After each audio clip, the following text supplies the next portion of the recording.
લોકસભા ચૂંટણીના ત્રીજા તબક્કાના મતદાન દરમિયાન કેસરી ખેસનો મુદ્દો ઉઠ્યો છે. ગુજરાત કોંગ્રેસના પ્રદેશ પ્રમુખ શક્તિસિંહ ગોહિલે કેન્દ્રીય ગૃહમંત્રીના ખેસ પહેરવા પર સવાલ ઉઠાવ્યો છે.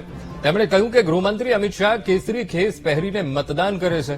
આમ છતાં ચૂંટણી પંચ તેમના વિરુદ્ધ કાર્યવાહી કરતું નથી, જેથી હું પણ ત્રિરંગા ખેસ પહેરીને મતદાન કરવા જવાનું છું અને જેના પર ભાજપ નેતા ડોક્ટર અનિલ પટેલે વળતો પ્રહાર કર્યો છે. તેમણે કહ્યું કે કોંગ્રેસને કેસરી કલરથી વાંધો છે. સેફ્રોન, ટેરર જેવા શબ્દો વાપરનારા કેસરી કલરથી વાંધો ઉઠાવી રહ્યા છે.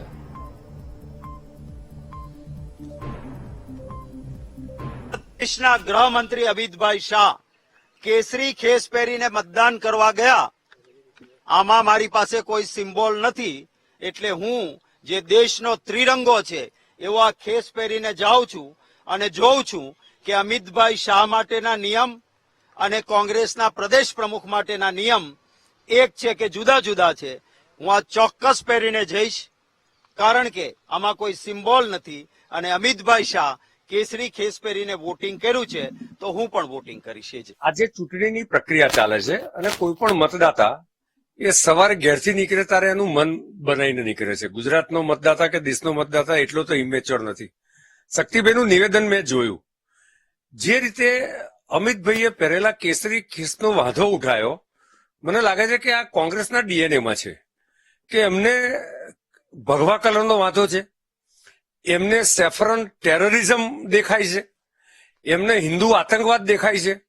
કારણ કે એ ચોક્કસ તુષ્ટિકરણની જે ભાવના કોંગ્રેસની છે એના કારણે એ ભગવો કલર જોઈને ભડકે છે.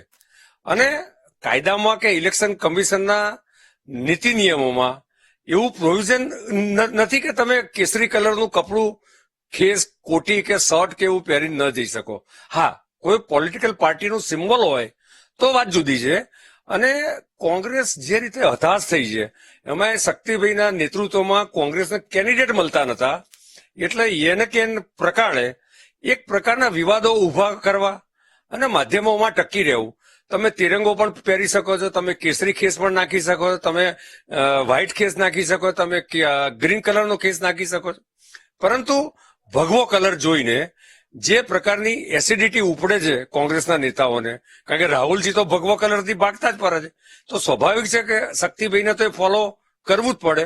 મને લાગે છે કે આ પ્રકારના વિવાદો ઉભા કરવા એ નિંદનીય છે, એટલા માટે કે આ વિવાદોના કારણે મતદારોનું જે મતદાનની ટકાવારી છે એને પણ અસર થતી હોય છે.